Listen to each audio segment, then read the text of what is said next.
목사님이 말씀 증거하시는 날인데 우리 조모님 모친 조모상이 계셔서 제가 오늘 말씀을 대신 전합니다.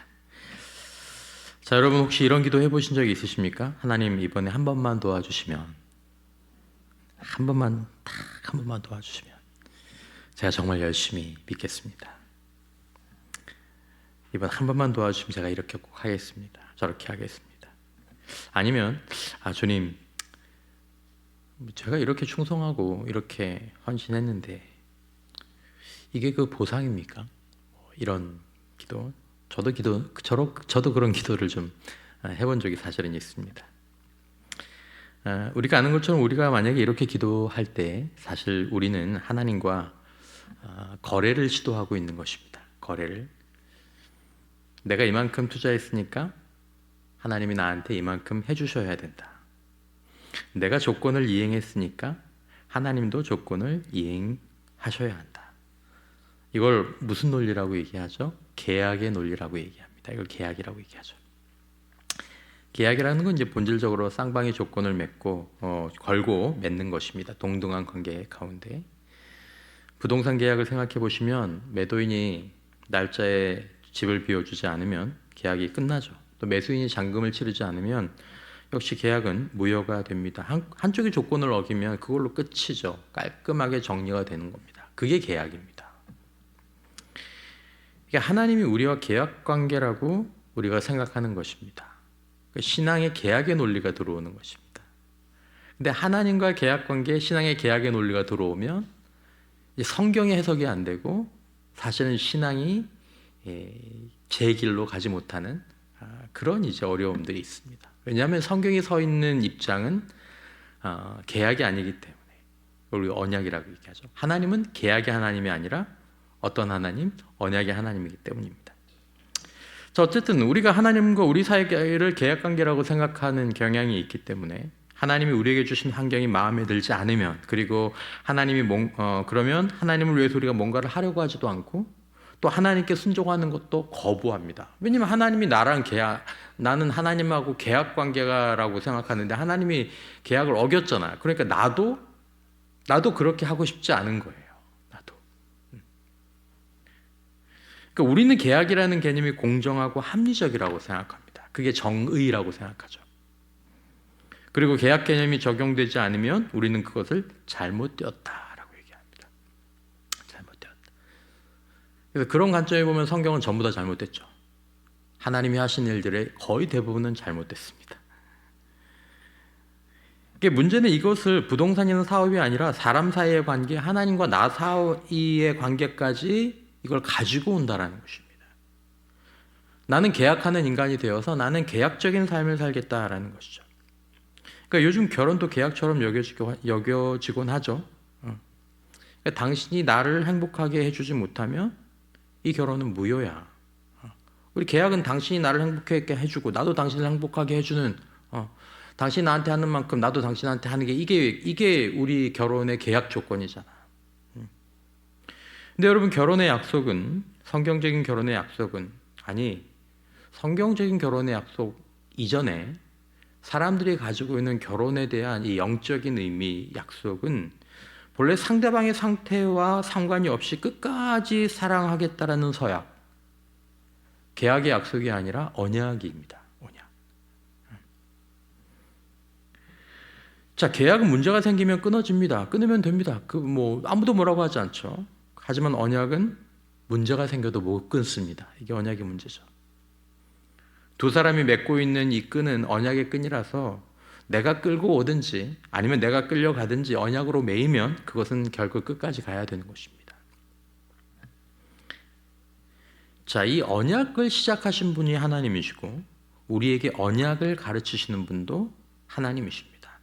성경은 모든 관계 가운데 계약이 없습니다. 성경은 모두 다 언약으로 이루어져 있습니다.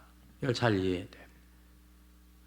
그러니까 하나님은 우리에게 계약적인 존재가 아니라 언약적인 존재가 되라고 가르쳐 주시고 실제로 그것을 보여주십니다. 우리가 계약적인 생각으로 살아가면서 내 삶과 손해를 방어하려는 그런 우리에게 이런 언약은 굉장히 부담스럽고 그리고 때로 고통스러운 요구처럼 여겨줍니다. 아니 저 사람이 어겼는데 나는 왜 어기면 안 돼? 저 사람이 어겼는데 나는 왜 끊으면 안 돼? 힘들죠. 그러나 여러분, 우리가 우리의 삶을 돌이켜보면 인간이 태어나고 양육을 받고 성장하고 성숙하고 실패와 실수에서 일어날 수 있게 만드는 힘이 계약에 있지 않고 언약에서 나옵니다. 언약적 사고에서 나옵니다. 만약에 우리 부모님들이 우리를 계약적으로 대했다면 우리는 아마 살아있지 못할 것입니다. 너 왜 돈 안 내? 밥 먹지 마. 너 왜 돈 안 내? 집에 너 여기서 더 이상 이제 우리 집에서 살지 마. 너 왜 돈도 안 내?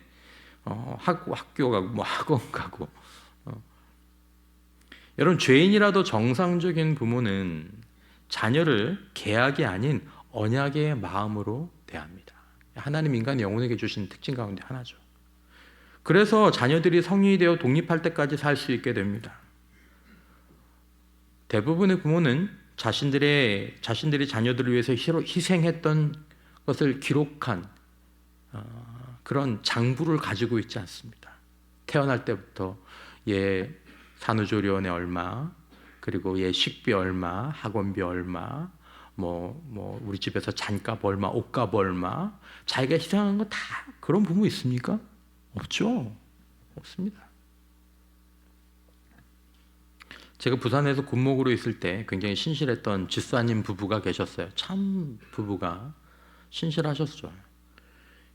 그분의 장년과 차녀가 제가 기억이 잘 안 나는데 벌써 5, 6년 전 일이라서 그 따님이 성품과 믿음이 참 좋았어요.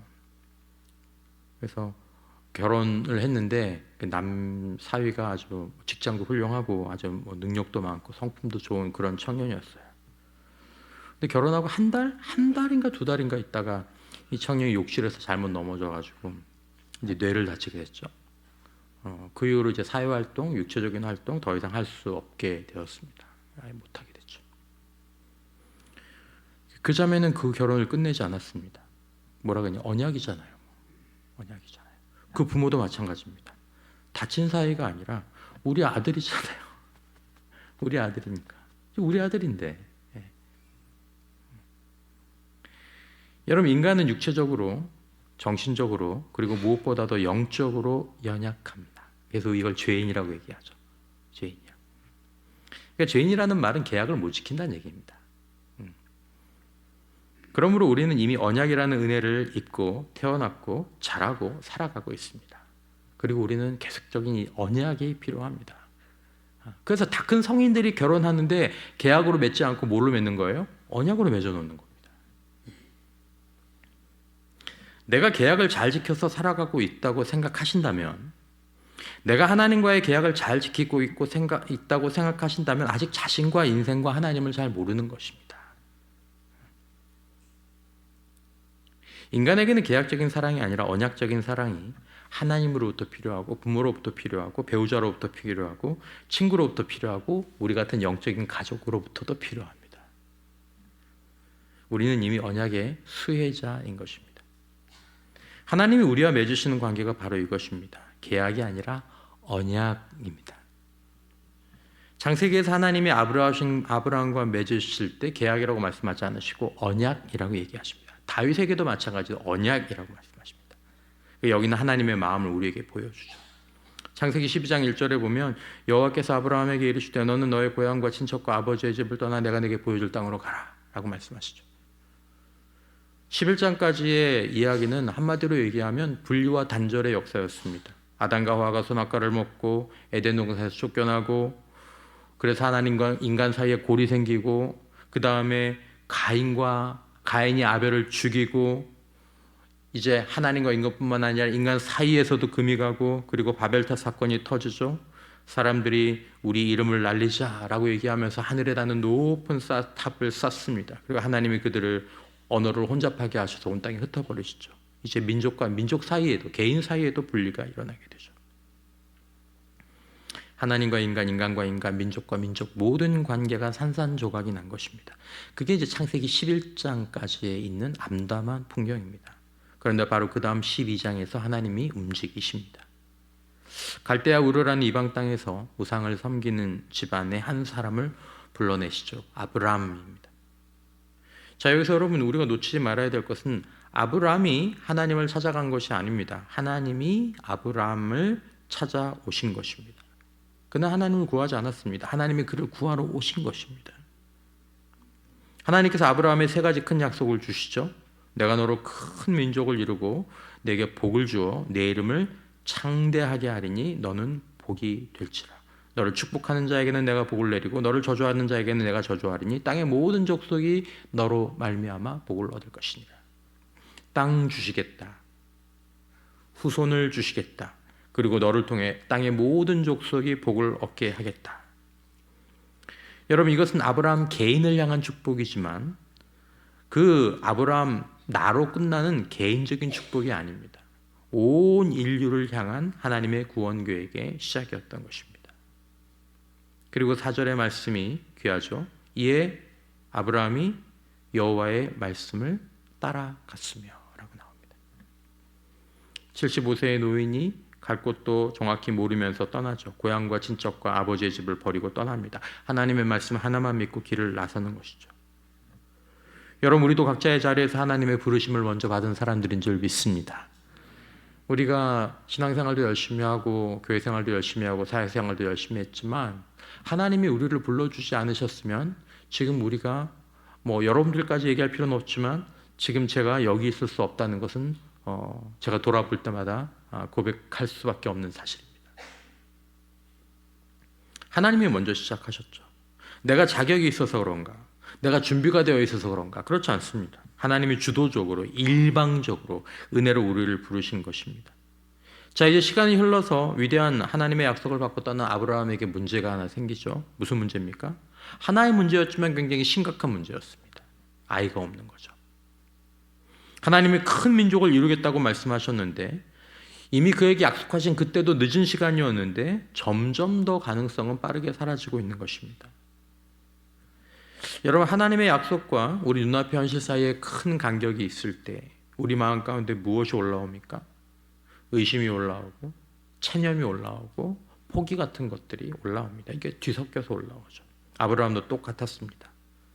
그래서 결국 아브라함을 찾아오는 하나님 앞에 오늘 본문에서 아브라함이 뭐라고 얘기합니까? 하나님께 약간 체념하고 사실 약간 비아냥거리는 말투죠. 오늘 본문 2절에 보면 여호와 주 여호와여 무엇을 내게 주시려 하나이까? 나는 자식이 없사오니 나의 상속자는 이 다메섹 엘리에셀이니이다. 아유, 하나님 뭘 주시던 솔직히 이제 아이는 물 건너갔고 엘리에셀 내 종이 다 내 재산을 상속하게 될 겁니다. 하나님 주시는 거 그래봐야 이 친구가 다 받는 건데 그렇게 큰 의미가 있겠습니까? 이런 표현이죠. 여러분, 이게 우리의 모습이죠. 고개를 뻣뻣하게 하고 하나님께 내가 아무 은혜도 입지 않은 것처럼 하나님도 별 큰 도움이 안 된다는 투로 하나님이 해준 게 뭐가 있냐라는 듯이 그렇게 하나님이 아브라함의 이 말에 반응하십니다. 뭐라고 이놈아? 네가 받은 은혜를 좀 생각해봐. 그렇게 얘기하지도 않으시고 아브라함은 하나님이 아브라함의 그 비아냥거리는 얘기를 듣고 하나님께서 아브라함을 그냥 조용히 장막 밖으로 데리고 나가십니다. 그리고 하늘을 보여주시죠. 그리고 이렇게 말씀하십니다. 하늘을 우러러 무뼈를 셀 수 있나 보라. 또 그에게 이르시되 내 자손이 이와 같으리라. 사실 오늘 본문에 제일 어울리는 제목은 별 새는 밤. 별 새는 밤. 그런 아브라함을 데리고 가셔서 저기 중동의 하늘이거든요. 실제로 찍은 중동의 하늘인데 저 별을 본 거죠. 아브라함이 저 정도 별을 봤을 것입니다.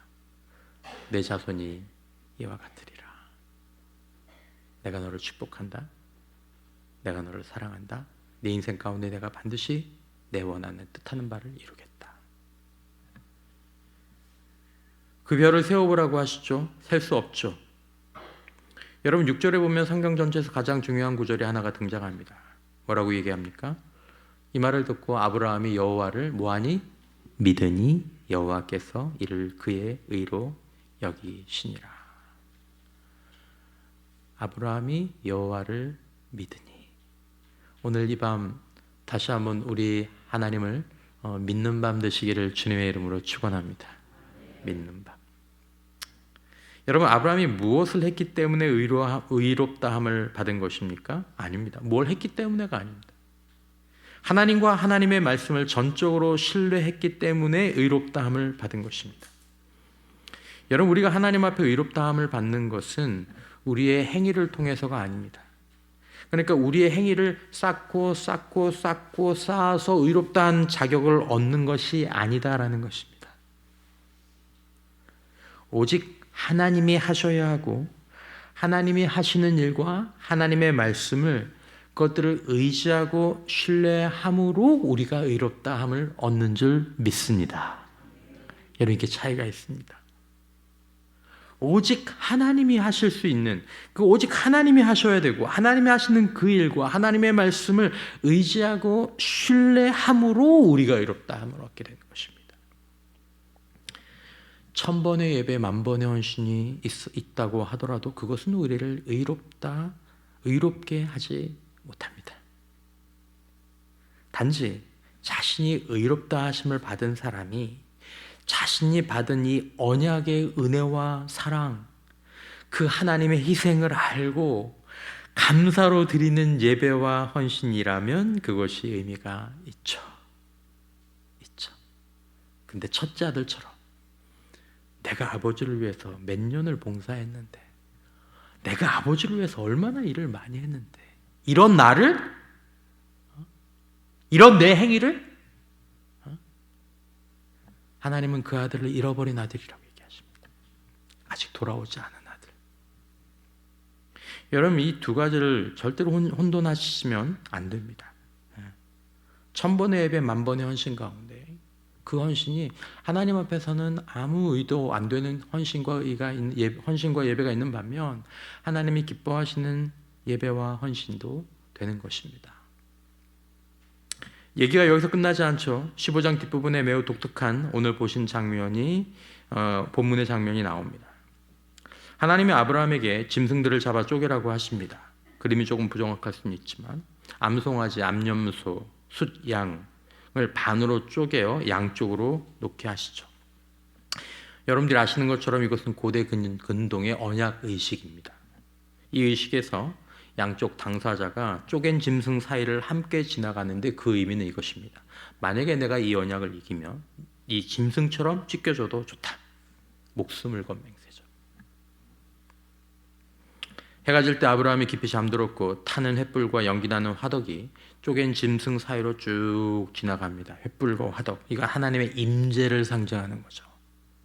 누가 짐승 사이를 지나갔습니까? 하나님이 혼자 가셨습니다. 아브라함은 자고 있었잖아요. 너 이리 와, 내 손 잡고 가자. 그렇게 안 하셨어요. 하나님 혼자 가셨습니다. 여러분, 이게 무슨 뜻입니까? 이 언약의 책임을 하나님이 전부 지시겠다라는 것입니다. 나는 이 언약을 지키고 가겠다라는 것입니다.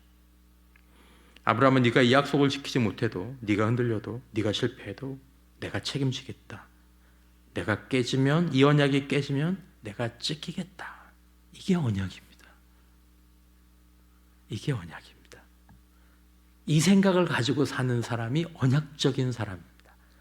이런 생각을 가지고 살아가고 결혼하고 섬기고 예배하는 사람이 언약적인 생각을 가지고 있는 것입니다.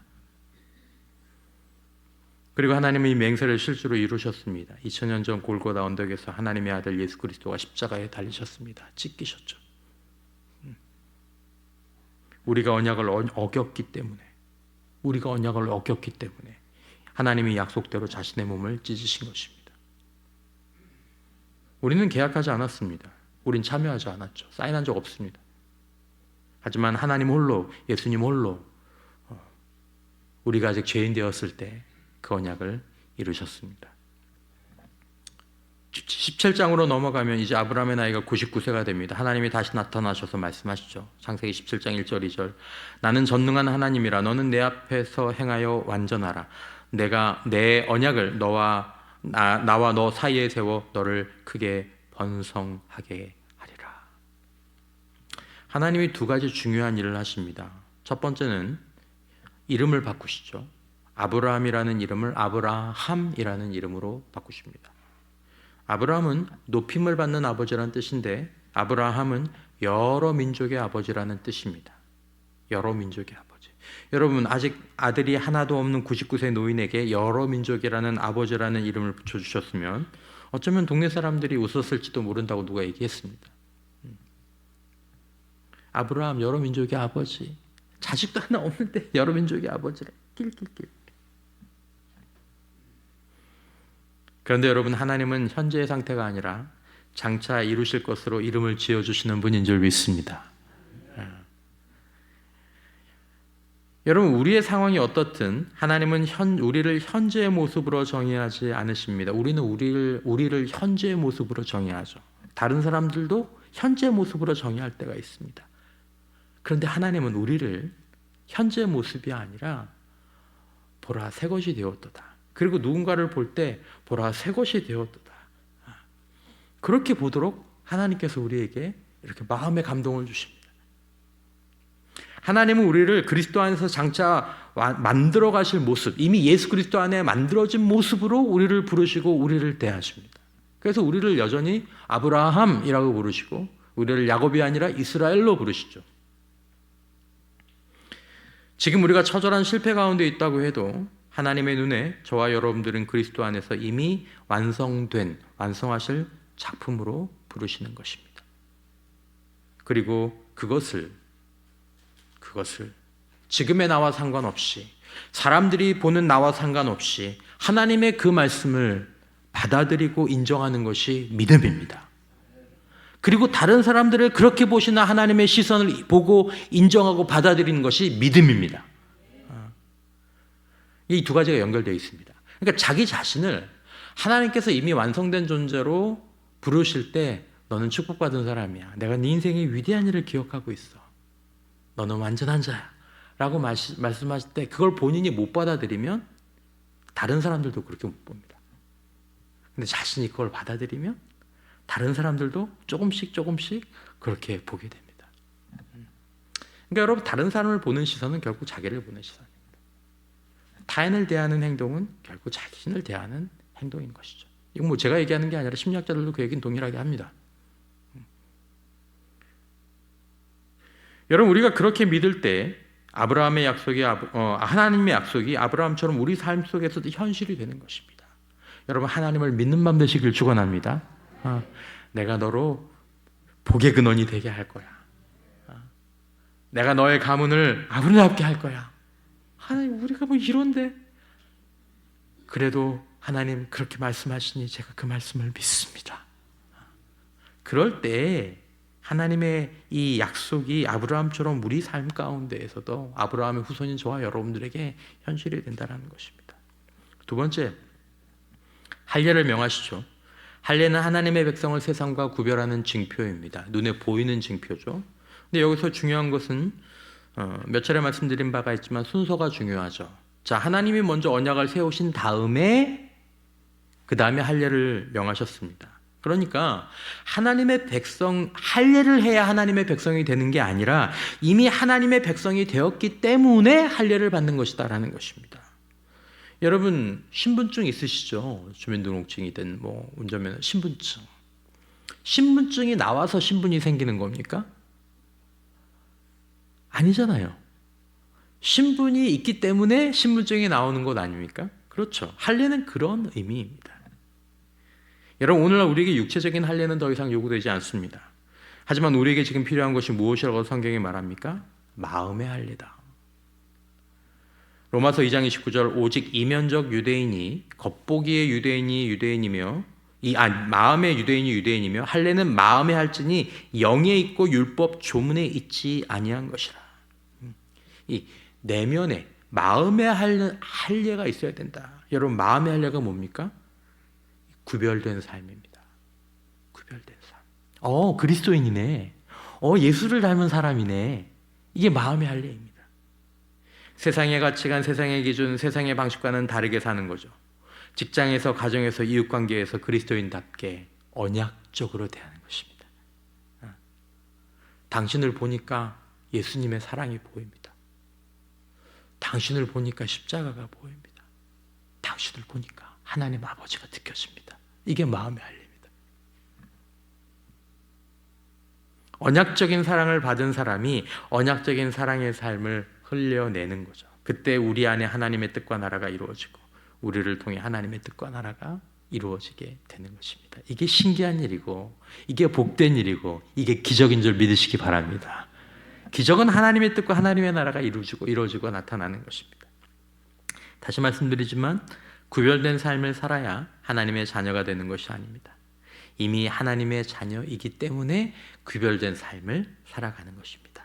이게 순서가 바뀌면 율법주의가 되는 겁니다. 공로주의가 되는 겁니다. 이게 순서가 바뀌면 계약이 되는 겁니다. 은혜가 먼저이고 거룩은 그 은혜에 대한 응답입니다. 그리고 거룩은 하나님의 약속과 계획을 받아들이는 손입니다. 거룩이 준비되어 있지 않으면 하나님의 복을 받을 수가 없습니다. 왜냐하면 이걸 담을 그릇이 없기 때문에 거룩으로 하나님의 복을 담는 거죠.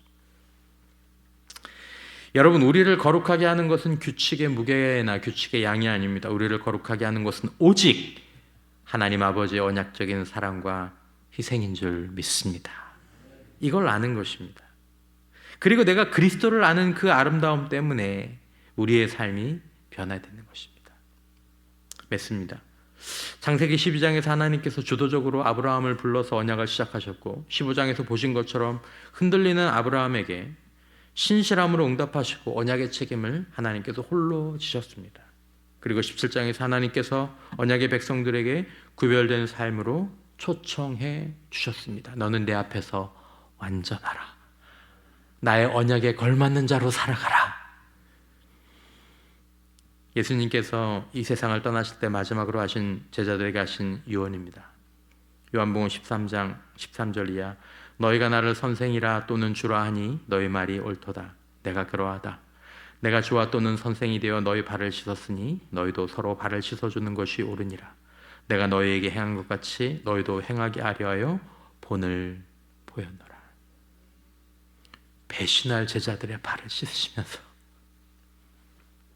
너희도 이것을 기억하며 배신할 누군가의 발을 씻어주라고 유언을 남기셨습니다. 왜냐하면 그게 아직 죄인 되었을 때, 원수 되었을 때 하나님께서 우리에게 하신 일이기 때문에 우리는 모두가 다 그런 은혜와 언약과 그 사랑이 없으면 생존할 수 없고 성장할 수 없고 다시 기회를 부여받을 수 없는 사람이기 때문에 하나님께서 배신할 제자들에게 그 배신을 감수한 사랑을 보여주시면서 너희도 나중에 가면 나처럼 너의 스승이 그랬던 것처럼 너희를 배신할 그 사람들의 발을 씻어주는 사람이 되라 라고 말씀하신 거죠.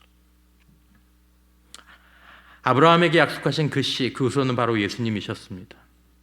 바벨탑에서 흩어진 민족들, 죄로 갈라진 인간관계, 에덴에서 끊어진 하나님과의 관계, 이 모든 분리를 십자가 위에서 하나로 연결하신 분이 바로 예수 그리스도신 거죠. 우리는 누굽니까? 갈라디아서 3장 29절에 보면 너희가 그리스도의 것이면 곧 누구의 자손이요? 아브라함의 자손이요. 약속대로 유업을 이을 자니라. 여러분, 우리는 그리스도 안에서 아브라함의 후손이 되었습니다. 그렇다면 아브라함에게 주어진 그 사명과 그 복이 우리에게도 주어진 것입니다. 땅의 모든 족속이 너로 말미암아 복을 얻을 것이니라. 이 복은 우리가 독점하라고 주신 것이 아니라 흘려보내라고 주신 것입니다. 우리가 하나님의 사랑과 은혜를 그렇게 많이 체험한 것은 우리가 그 사랑과 은혜를, 그 언약의 그 은혜를 흘려보내라고 우리에게 주신 것입니다. 하나님은 우리와 거래를 거부하십니다. 난 너희와 거래하고 싶지 않다. 우리가 조건을 어겨도 흔들려도 넘어져도 끝까지 책임지시는 언약의 하나님이십니다. 왜냐하면 여러분과 저는 계약을 못 지키는 사람들입니다. 자신이 계약을 지킬 수 없는 사람이라는 것을 깨닫는 것이 자신이 죄인됨을 진짜로 깨달은 것입니다. 그 하나님이 우리를 축복의 통로로 세우셨고 지금도 세워가고 있습니다. 우리의 남은 삶의 자리 가운데 단 한 사람에게라도 아마 그 한 사람 이상씩 여러분들이 흘려보내셨겠지만 이 복음의 복을, 언약의 사랑을 우리가 받은 자로 흘려보내는 저와 여러분들 모두가 되시기를 주님의 이름으로 축원합니다. 우리 함께 나누신 말씀 기억하시면서